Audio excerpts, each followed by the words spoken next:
Horse and His Boy by C.S. Lewis.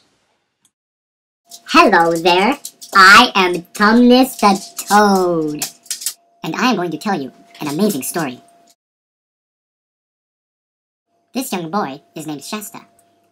This is Shasta's small house. He lives here with his dad. One day, a stranger rode up to the house of Shasta and his dad. This is Tarkin Anradin, and he was a mean man.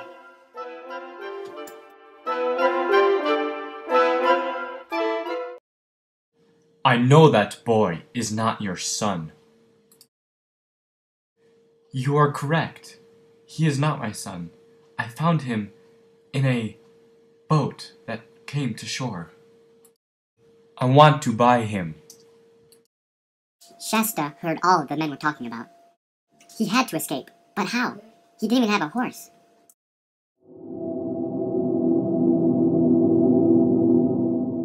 Hey! This was no ordinary horse, though. This horse was from Narnia. They quickly decided to saddle up and head for Narnia together. Shasta had never ridden a horse before, so Bree, the horse's name, had to tell him how to ride all the way to Narnia.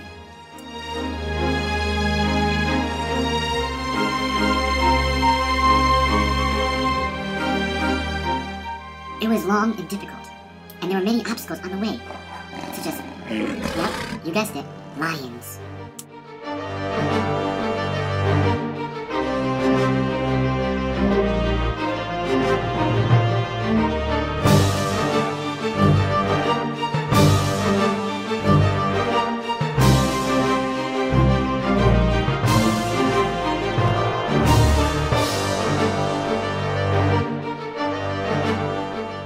Shasta and Bree were planning on traveling from Colorman to Tashban, a large city. As all this has been happening to Shasta, there is another character that I will introduce. Her name is Erebus. She is a Tarkina princess. She has been forced to marry a wealthy but very ugly prince of a neighboring country. Instead of marrying him, she would rather kill herself. As she raises the knife above her head, her horse calls out, No! Don't do it! The horse had saved her life. Her horse, like Bree, had been captured as a young foal and taken to Collarman. Erebus convinces one of her maids to cover for her as she escapes to Narnia.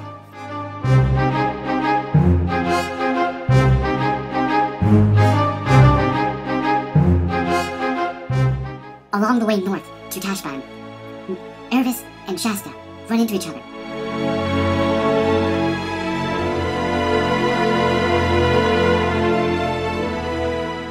Gwen and Bree talk all the way to Tashban of their days in Narnia.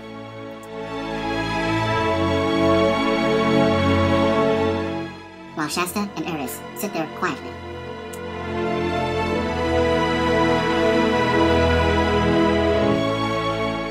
Bree told stories of his fighting in wars. Well, Gwen just listened. Once they arrived in Tashban, they needed food because they were really hungry. So Shasta went into a garden and started picking vegetables and all sorts of food for them to eat. Shasta thought it was stealing, but Bree said it was more like scavenging. Erebus met a friend in Tashban who showed us the direction in which to go. Also while in Tashban, they heard news of the king of Tashban planning on attacking Narnia. So they had to hurry. They had to warn the people of Narnia. There was just one obstacle standing in their way, the long and dry desert. It was so hot and so windy that they got sand everywhere. It took them a whole day and a whole night to get to the other side of the desert.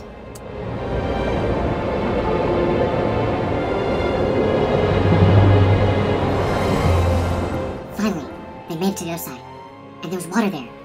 But there's just one problem with this water. It was poisoned by dead frogs. They had to move on to find more water. It wasn't long before they found a large pool of water. had never been more grateful for a drink of cool water.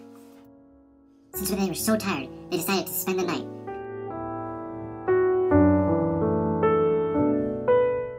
The next morning, they remembered they still had to hurry up to warn the Narnians of the coming army.